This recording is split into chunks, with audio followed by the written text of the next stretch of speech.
We are so fortunate to have the leadership of Maria and the representation of champions like you, Charlotte. We really are, who understand so fundamentally what we are and what we could be as an industry. So thank you so much for taking the time to be here with us. Can we just give them another round of applause?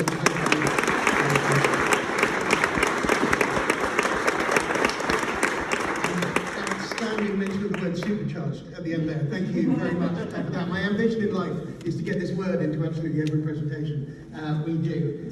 Back in October last year at our AGM, we launched a 5-year strategy and action plan. This is a complex and turbulent time for our industry, but our view is that the decisions we make today will A, help us accelerate through that complex and turbulent time, but also hopefully find ourselves in a better place with a much more sustainable approach to the future. So I'm just going to take a few minutes now just to run through the progress we've made since we launched that strategy, what we've been doing to represent you as our fantastic members, and we look forward to picking up on these discussions with you as we go through the day. So we included, quite intentionally in our new strategy, a statement of the impact we want to create as an industry, that we ensure that everyone, everywhere, benefits from the social, cultural and educational power of video games and interactive entertainment. As we heard this morning, this is an industry that has come of age, and we need to lay claim to that halo effect that video games have in society, in the economy and in people's individual lives as learners.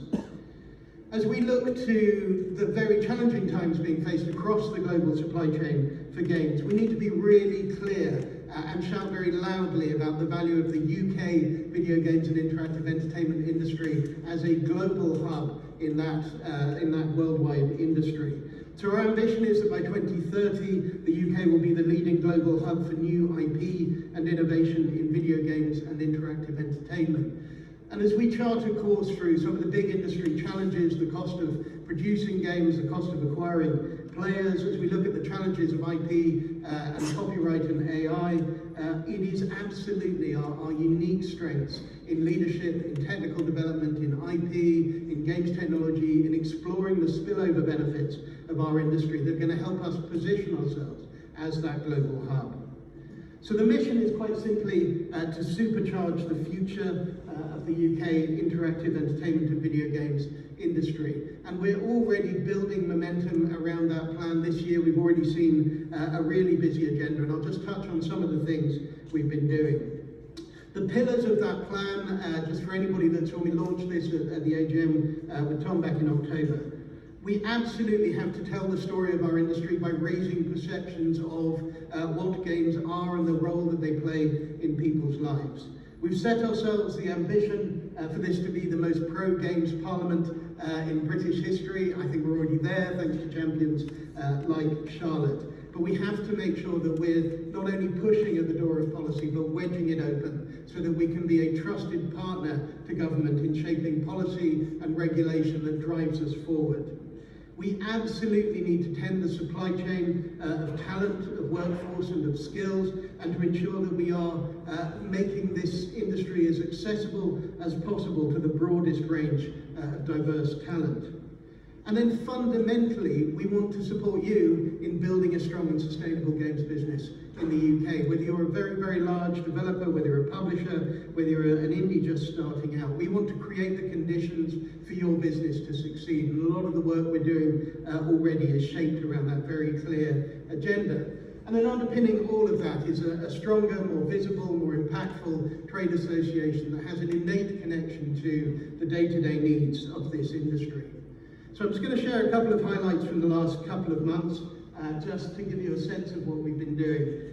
Absolutely delighted with this first one, so thanks to Charlotte, colleagues at DCMS, and our regular engagement with Sir Chris Bryant, MP. Yuki has now been invited to work with DCMS and sector stakeholders, including Tiger, to shape a UK Games Council.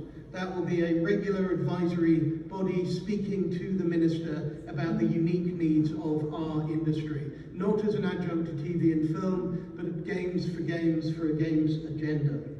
So that council is going to provide a platform on an ongoing basis throughout this Parliament and the next for dialogue with the Minister about the unique needs and capabilities what we can offer as a video games industry.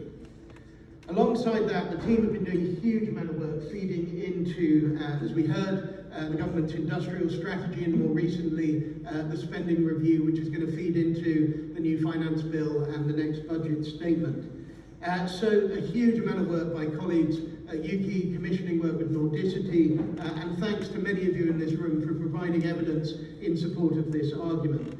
We submitted a comprehensive, evidence-driven ask to government for greater support that introduces a new games growth relief of 53%. That would be the most competitive in the world for projects up to 10 million. And that we also take the main video game expenditure credit, the VGEC, and that we increase that to 39%, again in line but keeping ahead of the amount of tax relief available in other territories, and that we remove that sort of limiting cap of 80% on eligible expenditures. By our modelling, we think that has the potential to unlock a potential additional 479 million in GVA and to create up to 6,000 new jobs in the industry over the next 5 years. So it's a compelling case. It's got good backing from across the policy spectrum. We need to make sure that we drive that case home with Parliament. And just in the last week, colleagues at UKI have been invited to brief Treasury officials on why they should back this ask on behalf of the industry. Whether it happens in this spending review, whether it happens over the lifetime of this Parliament, we now have a really comprehensive evidence base for that ask. We've had amazing support in the House, not least from Secretary of State, the Right Honourable Lisa Nandy, MP, who said the UK is home to amazing companies and developers, and we want to continue to support them as they grow and continue to develop world-leading games. But as Charlotte has said, every one of us in this room can be part of bringing that message to your local MP, host a visit, help us continue to press that advantage. In skills, we've started working with partners across industry to convene a games sector skills network. We think that a sector skills body is probably still some way away, but as an industry, we do need a coherent network across industry to help ensure that we're meeting our current and future skills needs. So that's addressing the whole supply chain of talent from really early years intervention and early years education through to digital schoolhouse, looking at accessible, inclusive and aspirational career options. Even in a time when we've seen real downturns and layoffs in the industry, we have to continue to nurture the future supply chain of talent. We want to support and nurture and grow multiple pathways into and through the industry, but we have to make sure that all of that is leading into good jobs, sustainable businesses, companies that invest in the development and skills of their people. We're going to do some of the lift of standards and definitions around skills, but all of this has to be built in a very strong real-time connection to the needs of industry. And so we are dependent on everybody here and across the 700 businesses represented in UKI membership to tell us what you need so we can build that evidence base, so we can continue to nurture that supply chain. On the perception side, we've worked with our colleagues at Bastion Folgate to undertake groundbreaking new research into public attitudes to games. Where are the public now in terms of hearts and minds, visibility of the industry, how they're feeling about it? And the reason why we're doing that is because we want to launch from now a 3 to 5 year national PR strategy for the industry, which brings our voices together to tell that story about the impact of the industry. As you heard previously from Maria, we are starting to build partnerships with purpose. This is UKI at the Creative Industries tent at the Labour Party conference. We're also starting to bring partnerships together with leading creative and cultural brands so that we can continue to put games in surprising places to help tell that story about the wider impact of what we're doing.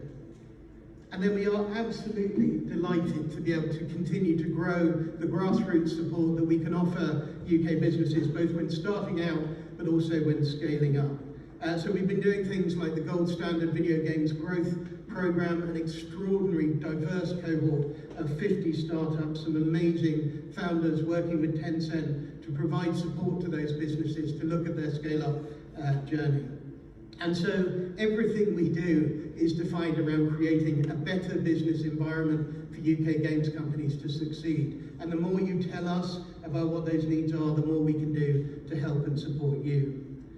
So in the two sort of coming up slides, there are two QR codes, just to warn you in case you want to get your phone out. So the first one is a coming soon announcement, which is that Yuki is delighted to be launching a completely new website and member portal. That will go live at the end of March.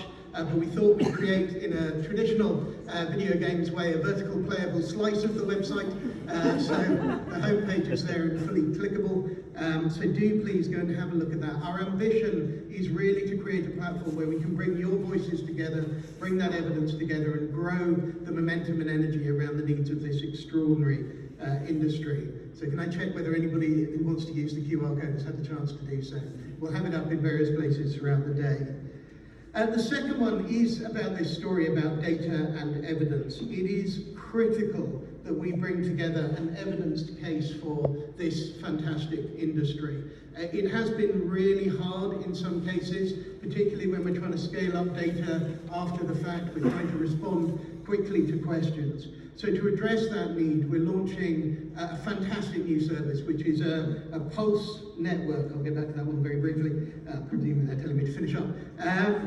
So the Yuki Pulse Survey Network is a rapid response network of a small number of simple questions to test the pulse of industry on key questions that will affect the strategic and policy development of our case. So what we're looking to do is opt-in, light touch surveys, asking 1 to 3 questions only, filling knowledge gaps. We're looking at doing no more than 1 per month initially, and sharing the results back with participants. So industry questions, industry answers, data and insight that comes back to you, but also helps us do a more powerful job on your behalf. So do please, and you'll see this throughout the day, sign up for the Pulse Network, help us build that evidence base, because it is so critical in building the next stage of where we want to take this industry in our wider engagement. So I'll just finish up by saying a huge thank you, a personal thank you from me. I have met so many of you over the course of the year and gained so much knowledge and insight, so many ideas about where we should go as an industry and a community. So thank you to all of our amazing members, all of our partners, all of our collaborators for your support in 24-25. We have a really ambitious agenda, which we'll be talking a lot about today, to continue to build that case.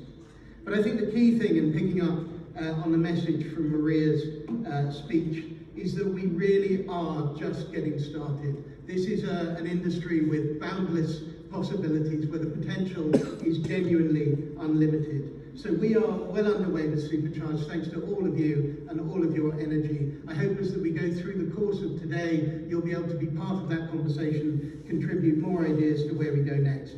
But for the time being, thank you so much for your attention. Hopefully everybody knows where they're going from here, but if you don't, please ask a Yuki member of staff. But it remains only to say, have a wonderful Members' Day. Thank you very much.